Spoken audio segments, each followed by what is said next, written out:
मोरे भगिया जगाई दो हो मिक्स बैग मंजू परदेस मोरे भगिया जगाई दो हो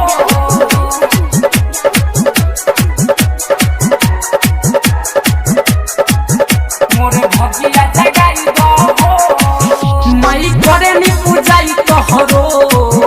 मोरे भगिया जगाई दो हो माई करे नी पूजाई तोहरो मोरे भगिया जगाई दो हो सुनी बेटवा के पुकार हो सुनी बेटवा के पुकार स्टार बनवाई दो हो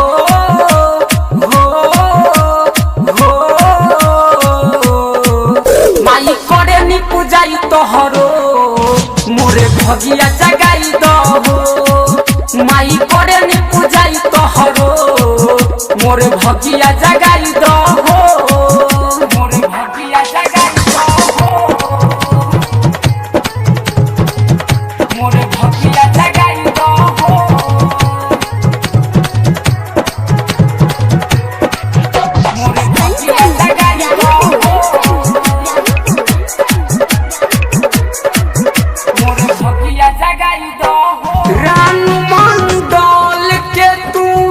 भगिया जगवालू रात ही रात में ये स्टार तू बनवालू रानू मंडल के तू भगिया जगवालू रात ही रात में ये स्टार तू बनवालू सही सेवा का पड़े अपना हो सही सेवा का पड़े अपना तेरे दे तू नजरिया हो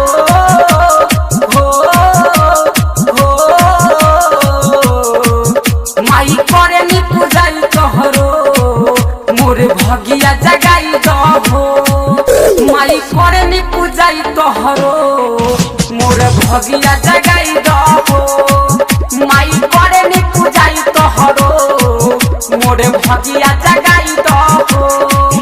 मोरे भगिया जगाई दो हो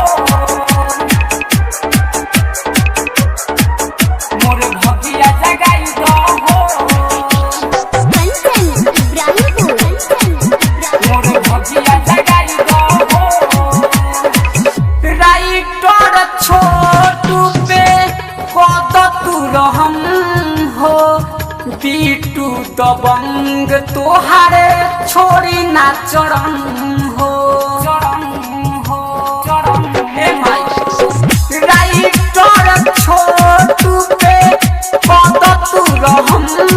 हो बीटू दबंग तोहारे छोड़ी ना चरण हो हम दुआरा पर अपना हो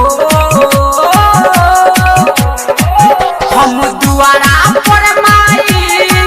ये हम मंदिर बनाई हो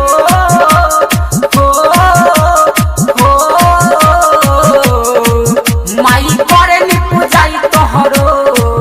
मोरे भगिया जगाई दो हो माई करे नी पूजाई तोहरो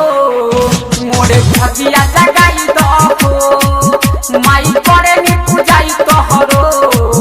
मोरे भगिया जगाई दो हो digital recording studio Bettiah road Dhangarpatti चौक।